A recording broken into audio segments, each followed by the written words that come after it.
Tere armsad džässisõbrad. Meie oleme siin Jatskare kontoris ühe andeka noore Eesti lauljatari Elina Hokkaneniga. Mina olen Henri. Ja mina olen Kaisa. Ja algamas on Jatskare podcast. Nii, Elina, tere!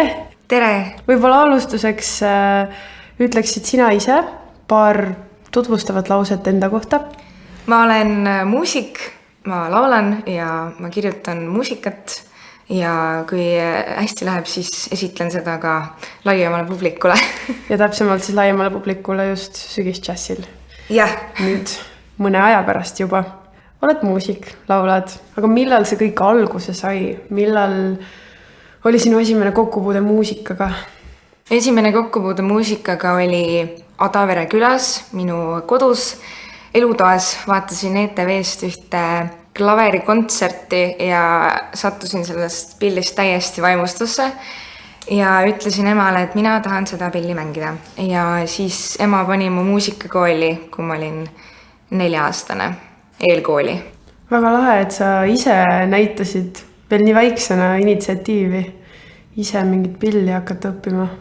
Jah, kuskil aasta hiljem sain ka oma esimese klaveri ja sealt tagant ma ei tulnudki ära enne seda, kui pimedaks ei olnud veel läinud ja uneaeg ei tulnud.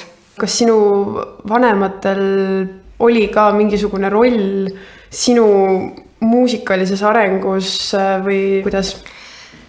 Nad pigem olid väga suured toetajad, et tegelikult kumbki minu vanematest ei ole ise muusikaga nii-öelda nagu kokku puutunud või sellega tegelenud. Aga ma tean, et minu emapoolne vanaisa laulis ja mängis akordionit väga hästi, et kusagilt need geenid on vist tulnud. Väga tore. Kas oskad sa nimetada ka võib-olla mingisuguseid muusikalisi mõjutusi, mida sa just eriti lapsepõlvest mäletad, et mis on sinuga kaasas käinud? Jaa, naljakas lugu, mul õde elab Ühendriikides. Ta kolis sinna, kui ma olingi 4-aastane ja ta hakkas mulle saatma sealt igasuguseid plaate, mis olid just välja tulnud suurimaid hitte ja ma mäletan väga hästi Britney Spearsi, Christina Aguilerat, Mariah Carey't, et minu lapsepõlv möödus neid artiste kuulates ja ma käisingi klapid peas ringi mööda tuba ja laulsin kaasa. Ise inglise keelt veel ei rääkinud, aga enam vähem kuidagi moodi. Et need olid nagu väiksena, olid väga nagu suured mõjutajad. Et ma arvan, et sealt on ka kaasa tulnud minu selline popilik külg. 2008 aastal osalesid sa sellisel kuulsal laulukonkursil nagu Laulukarussell. Kas see oli selline esimene suurem lavakogemus või kuidas see kõik sinu jaoks välja nägi? Jaa, Laulukarussellid on mul väga hästi meeles. Ma alustasin tegelikult ka seda rada väga noorest peast. Et minu esimene käik oligi seal, kui ma olin ka 4-aastane aastal 2000 või isegi 5. Jah, 2008. aasta Laulukarussell oli tõenäoliselt minu võib-olla olulisem kogemus sellel konkursil. Nimelt ma sain sellel aastal finaali, mis oli otse-eetris. Et see oli nagu minu jaoks kohati nagu hirmutav. Ma ei olnud varem kunagi otse-eetris esinenud, aga lõppkokkuvõttes ma sain jällegi kogemuse võrra rikkamaks. No ma saan aru, et laste muusikakoolis lõpetasid siis klaveri rialal. Klassikalisel suunal. Aga rohkem sa puutusid siis kokku muusikaga siis, kui sa läksid Elleri kooli. Just. Et räägi natukene sellest ajast. Jaa, tegelikult mu ema soovitas mul minna sinna või siis Otsakooli. Ta soovitas mulle kas Ellerit või Otsakooli. Mina valisin Elleri sellepärast, et Tartu linn tundus vahvatlema olevat tol hetkel. Võib-olla täpsustad kuulajale ka, et sa ise oled pärit muidu Põltsamaalt, nii et käisid siis Põltsamaalt, käisid siis Tartus? Ei, ma lastemuusikakooli ja põhikooli lõpetasin Põltsamaal ära ja siis kolisin Tartusse jätkata gümnaasiumiga ja siis nii-öelda selle keskeriharidusega, et kus ma siis saan ka nagu lauljahariduse.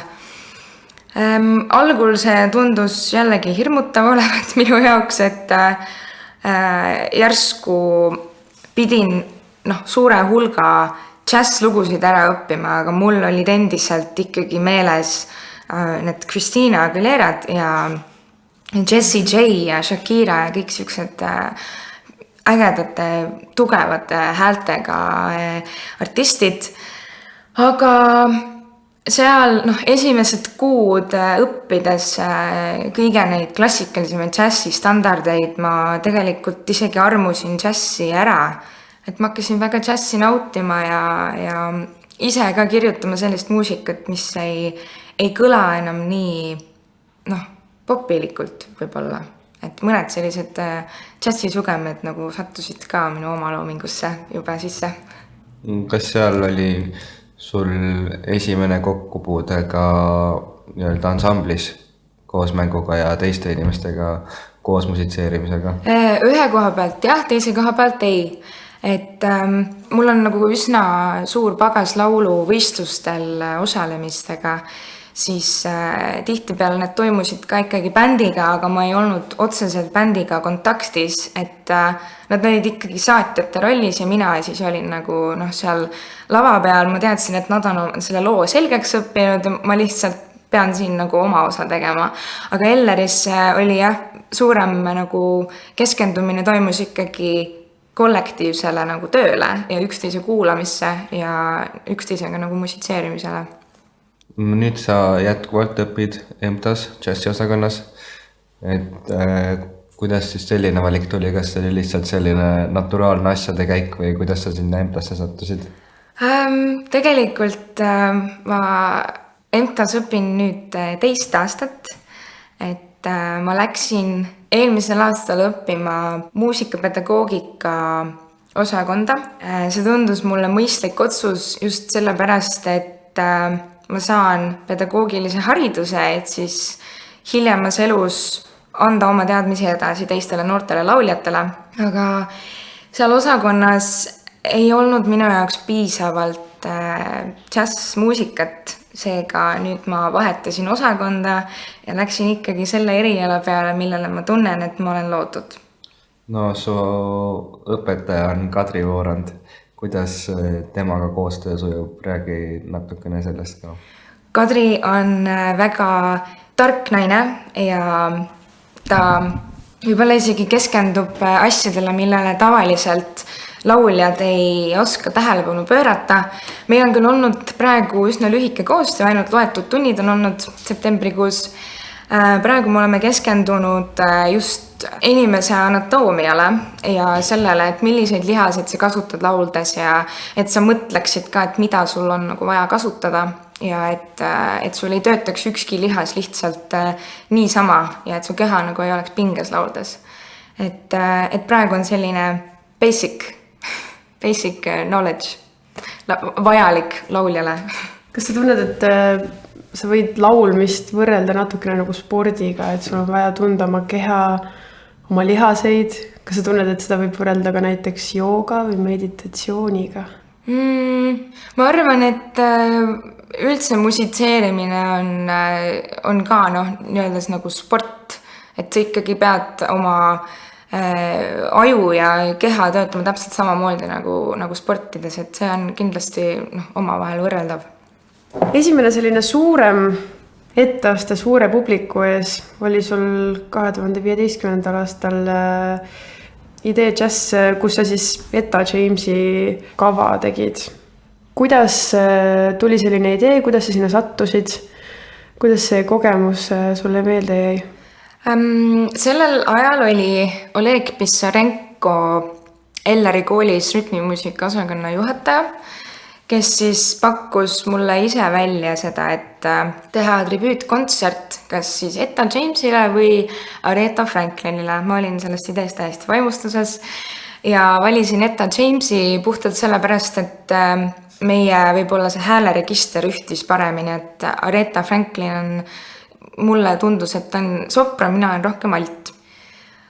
Siis ma hakkasingi bändikaaslasi otsima, et tegelikult Etta Jamesi muusika, seal mängivad orkestrid ikkagi pigem, sümfooniaorkestrid, ka mõned puhkpillid ja siis saatebänd, aga mina nagu päris orkestriga vist ei oleks saanud sinna lavale minna. Seega ma otsisin mingeid alternatiive ja otsustasin, et ma arranžeerin need orkestripartiid ümber 4 puhkpillile. Tromboon, trompet, sopran-saksofonile ja alt-saksofonile. Et bändis oli mul 12 inimest ja ma tegin ikka hea mitu kuud neid noote, eraldi lauljate partiid, eraldi puhkpillide partiid ja siis eraldi partiid saatebändile. See oli väga nii-öeldes nagu suur töö minu jaoks, et ma ei olnud varem nii suurt asja nagu ette võtnud ja see oli väga olulise tähendusega mulle. Ja ma tahtsin, et see kontsert oleks ka selline ehe nagu ETA ajal oli. Et tüdrukud on ka sellistes nagu kleitrides nagu tol ajal olid ja et kõik meessoost need muusikud, kes laval olid, et nemad oleksid ikkagi ülikondades ja et see näeks siuke väga fierce välja. See kontsert andis mulle väga-väga tugevaid emotsioone, et ma olen alati unistanud kuskil kontserdimajas esinemisest, et Vanemuise kontserdimaja oli minu jaoks väga olulise tähendusega, et ma olen alati harjunud väikestel lavadel esinema, seega see oli väga äge.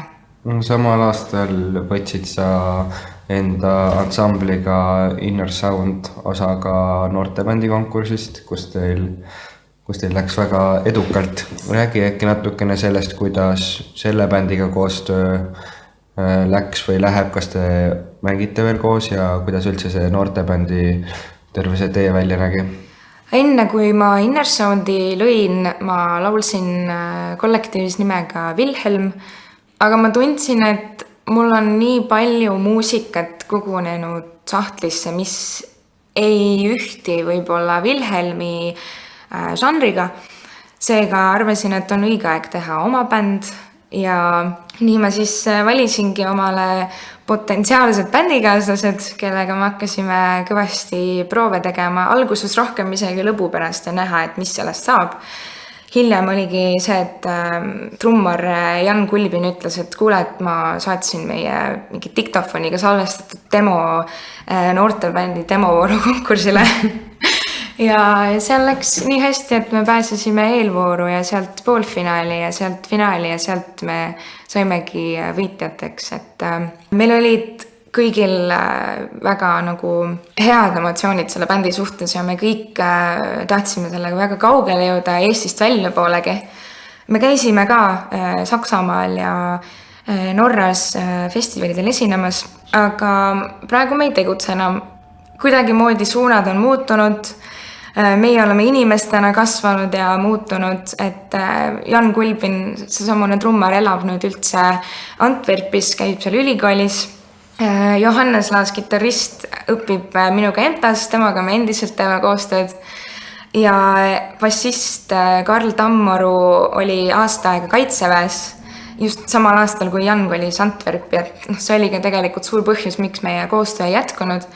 Mõtlesin ka sellele, et ma võiksin vahetada liikmeid, aga siis see ikkagi ei oleks, ma arvan, kõlanud nagu Inner Sound, et iga bändi liige ikkagi annab seda oma soont nii palju sellesse muusikasse, et ma arvan, et see ei oleks olnud sama kellegi teisega. Kas sa tunned, et pärast kõike seda idee džässi, noortebändi hakkas ka võib-olla laiem avalikkus sinu vastu huvi tundma? Ma tunnen, et võib-olla kedagi uut nagu ei olegi juurde tulnud või suuremaid pakkumisi, aga möödunud aastal sai üks väga suur projekt küll mööda saadetud Mikk Targoga. Tema tegelikult tunneb mind juba üsna noorest east. Ta leidis mu Saaremaal toimuvalt solistika lauluvõistluselt.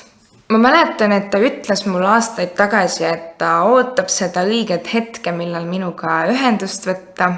Ja siis mina ootasin ja ootasin. Ja siis ta helistas mulle ühel päeval, et kuule, et mul on üks väga suur projekt tulemas, et ma tahan, et sina ka sellel osaleksid. ja siis hakkaski töö pihta.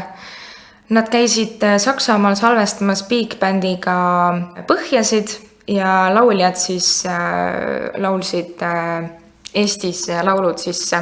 Tegu on siis Eesti estraadiklassikaga, alates Valgrest kuni Evald Vainuni välja. Mis oli nagu väga suur projekt. Mis oli tehtud vist Eesti Autorite Ühingu 25. aastapäevaks vist. Jah, just. Ja seal oli vist lauludele päris suur konkurss. Kas see, kuidas sina oma laulu said, kuidas see valik toimus? See valik toimuski täpselt nii, et Mikk oli mulle eelnevalt tegelikult meilile kogu selle nimekirja saatnud, mis lõppkokkuvõttes plaadile tuleb.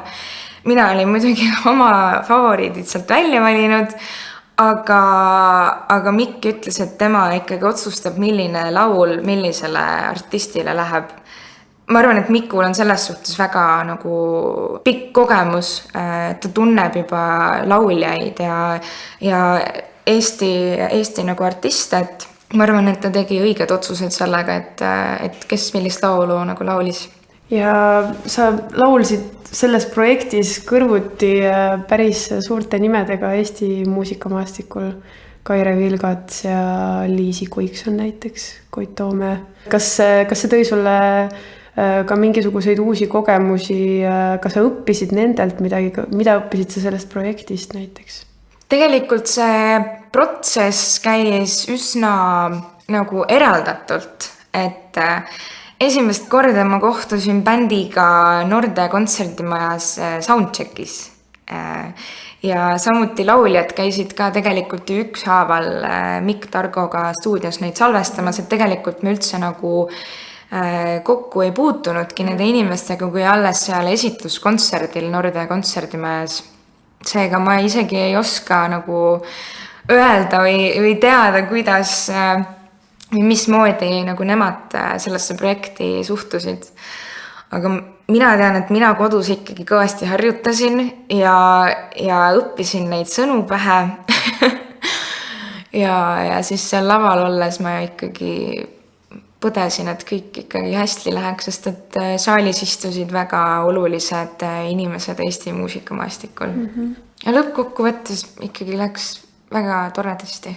Eelmisel aastal astusid sa Jats Kaarel üles Johannes Laasiga kodukontserdil ja ka tasuta kontsertide päeval. Milline oli su esimene kokkupuude selle festivaliga või kuidas sa nagu siia festivalini jõudsid? Esimene kokkupuude oli täpselt 3 aastat tagasi, just siis, kui me olime võitnud noorte bändi, siis Anne Ern võttis meiega ühendust, et me võiksime Innersoundiga tulla esinema. Paraku minu jaoks see ära, sest et aprillikuu nagu ikka mina jäin haigeks ja siis me saatsime hoopis ühe teise väga ägeda noortebändi The Vergi meie asemele. Aga aasta hiljem Anne kutsus meid jõuludžässile, et võiks öelda, et see oli vist esmakordne nagu kokkupuude selle festivaliga. Me tegime Innersoundiga kontserdi koos Kirke Karjaga. Laulud olid täiesti ümber tehtud, mis oli ka väga äge kogemus. Kirke on nii lendlevate ideedega noor artist, et temaga oli väga huvitav koostööd teha. Ja see kontsert toimus Philly Joe's ja saal oli täiesti täis. Jällegi väga kihvt kogemus. Innersound oli ikka pigem selline alternatiivmuusika ansambel, et kas nüüd, kui sa õpid EMTA-s ikka puhtalt džässmuusikat, et kas siis sa nüüd tunned, et sa oled siis lõpuks ikkagi leidnud, et jats on sinu jaoks see õige tee või oled sa ikkagi veel nii-öelda kompad neid piire ja veel katsetad erinevaid stiile? Ja ma pigem ütlen, et ei ole oma rada veel üles leidnud, aga see ongi tore, sest et selle otsimise protsessil ma kirjutan nii erinevat muusikat, et eks ole näha, mis kunagi tulevikus see lõplik nagu kompott on, kui see üldse valmis saab, et pigem ma kompan. aga nüüd sellel sügisdžässil toimuval kontserdil ma esitan ka enda oma loomingut, mis on nüüd valminud tegelikult alles viimase 6 kuu jooksul. Need laulud on täiesti džässipopi vahepealsed, et ma ei oska seda loomingut kuhugile nagu veel otseselt paigutada. Et seal on swingi, seal on sükest vanakoolikat, seal on beati, seal on souli, et selline täiesti jälle vahepealne asi. Nagu sa ka mainisid alguses, et siis sinu sellised muusikalised eeskujud lapsena olid ka sellised väga suured staarid väga suurte häältega. Et nii palju, kui ma kuulasin seda muinaslugu Sinilinnust, sinu esitust seal, siis ka seal tuli väga ilusti välja sinu ilus tämber ja see sinu hääle ulatus, et kas võiks siis ka öelda tegelikult, et oma eeskujudega sa pürgid ikkagi ka mõnes mõttes pop-džassi poole? Oota, nad ei ole enam mu eeskujud. Või et kas nad üldse võiksid mõjutada sind mingil määral veel? Ma arvan, et enam ei mõjuta üldse. Et see periood lõppes kuskil siis ära, kui ma 10-11 aastane olin, ma arvan. Et nüüd ma olen edasi liikunud juba teistesse suundadesse. Ja mida sa ootad oma sügisdžassi kontserdilt, mis on siis tõeline esimene Elina Hokkaneni nimikontsert? Ma ootan, et kõik õnnestuks. Ma ootan, et minule olulised inimesed tuleksid seda kuulama ja ma ootan, et minule võõrad uudishimulikud inimesed tuleksid seda kuulama ja ma loodan, et nad mõistavad, miks ma sellist muusikat olen kirjutanud ja mis sõnumiga need laulud on ja loodan, et kõik mõistaksid. Tahaks veel teada sinu lähitulevikkuplaane siis näiteks tulevasel aastal, et kas sa plaanid teha pigem üksinda muusikat, anda kontserte või on sul ka plaanis mingite koosseisudega veel koostööd teha? Ma olen praegu sellisel lainel, et ma esinen eelkõige enda nimelt, seega kindlasti kollektiivid vahetuvad ja ka liikmed vahetuvad. Eks aeg näitab. Aga aitäh sulle, Elina, tulemast meile külla. Elinat saab siis minna 21. oktoobril laupäeval Kumu auditooriumisse kuulama sügisdžassi raames. Ja aitäh veel kord, Elinale. Aitäh kutsumast.